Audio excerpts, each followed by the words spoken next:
माध्यमिक लोकशिक्षण मंडळाचे SG. Public school and junior college Sinnar व्यसनमुक्ती अभियान मार्गदर्शन माननीय श्री एस.एल. चौधरी सर प्राचार्य, व्यसनमुक्ती अभियान प्रमुख माननीय श्री अतुल पारखे सर आणि व्यसनमुक्त अभियान सहप्रमुख माननीय श्रीमती देशमुख मॅडम घेतलेली प्रतिज्ञा. जवळजवळ 3-3.5 लाख लोक या भारत देशामध्ये मृत्युमुखी पडत आहेत. त्यामध्ये गुटखा असेल, तंबाखू असेल, विडी असेल, सिगारेट असेल, एवढंच नव्हे तर दारू याला सुद्धा काय माहितीये का, कित्येक लाखो लोक प्रत्येक वर्षी काय करतात माहितीये का, आपल्या कुटुंबापासून काय होतात, दूर दुरावले जातात. आणि म्हणून या व्यसनमुक्तीचा आज काय माहितीये का, हे महत्व सांगण्यासाठी मी पारखे सरांना विनंती करतो का पुढील सूत्रसंचलन आपण हाती घ्यावं. बघा विद्यार्थी मित्र, आपला भारत हा तरुणांचा देश आहे.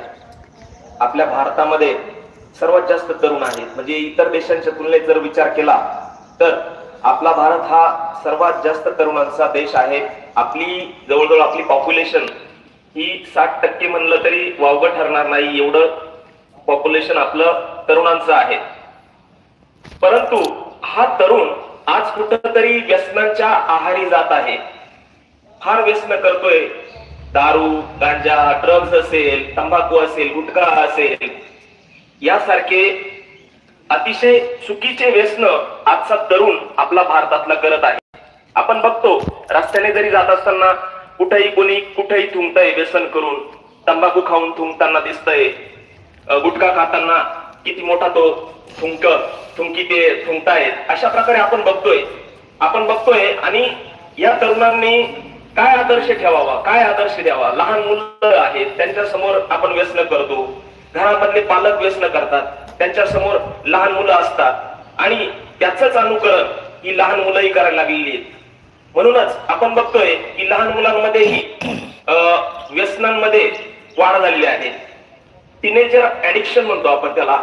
टीनेजर ऍडिक्शनचं प्रमाण हे आज फार वाढत चाललेलं आहे आणि ही चुकीची सवय आहे, ही चुकीची गोष्ट आहे. आपण याला कधीच पाठिंबा दिला नाही पाहिजे. आपण याचं कधीच आपण याच्या संदर्भात आपण कधीच याला सपोर्ट नाही केला पाहिजे.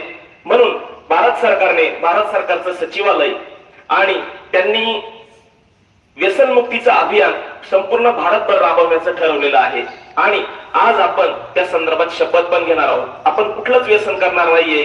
कुठलंच व्यसन हे आपल्याला लागलं नाही पाहिजे याची आपण काय करायची आहे, दक्षता घ्यायची आहे, काळजी घ्यायची आहे. कोणी जर व्यसन करत असेल तर आपण ते व्यसन त्याला न करण्यापासून आपण त्याला परावृत्त केलं पाहिजे. या संदर्भामध्ये आपण थोडंसं सजग राहिलं पाहिजे. आपण त्या संदर्भात काळजी घेतली पाहिजे. बघा विद्यार्थी मित्र हो, आपल्याला कुठल्याच प्रकारचं व्यसन हे करायचं नाहीये, ते टाळायचं आहे. यासाठी आपल्याला आज शपथ घ्यायची आहे. एक साथ खड़े हुए खड़े परेड मिश्रा, परेड सावधान, एकदम शांत चित्ताने उभं राहायचंय.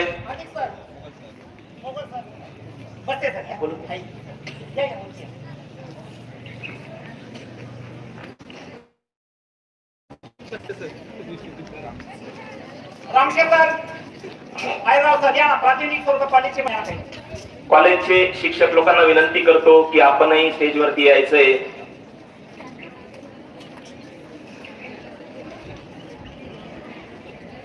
आज आपण नशामुक्तीची प्रतिज्ञा घेणार आहोत. या प्रतिज्ञेसाठी सर्वांनी तयार राहायचं आहे. कॉलेजचे पाठीमागची मुलं आवाज नकोय. कुणाला व्यसनमुक्तीवरती विद्यार्थ्यांपैकी बोलायचं असेल ते पुढे या.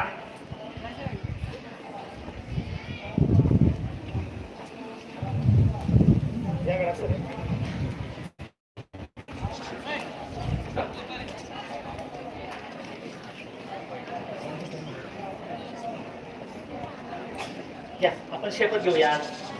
चला तर आज आपण शपथ घेऊयात. हात पुढे करायचा आहे. शपथीसाठी तयार राहायचंय. शपथ प्रतिज्ञा आपण म्हणणार आहोत. युवा ही कोणत्याही राष्ट्राची ऊर्जा असते आणि समाज आणि देशाच्या विकासात युवकांच्या शक्तीचे महत्वाचे योगदान असते.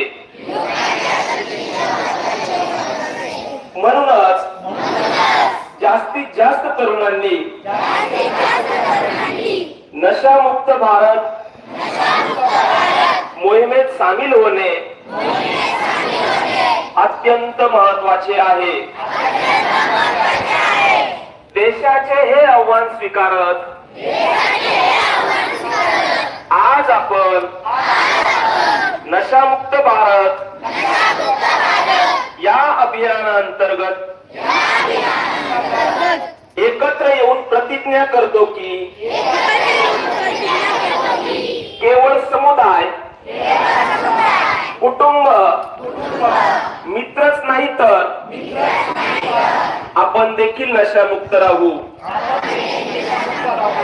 कारण बदलाची सुरुवात स्वतःपासून झाली पाहिजे. तर आपण सर्वजण मिळून आपला नाशिक जिल्हा तसेच महाराष्ट्र राज्य नशामुक्त करण्याचा दृढ निश्चय करूया. मी प्रतिज्ञा करतो की माझ्या देशाला नशामुक्त करण्यासाठी मी माझ्या क्षमतेनुसार सर्वोपरी प्रयत्न करेन. जय हिंद.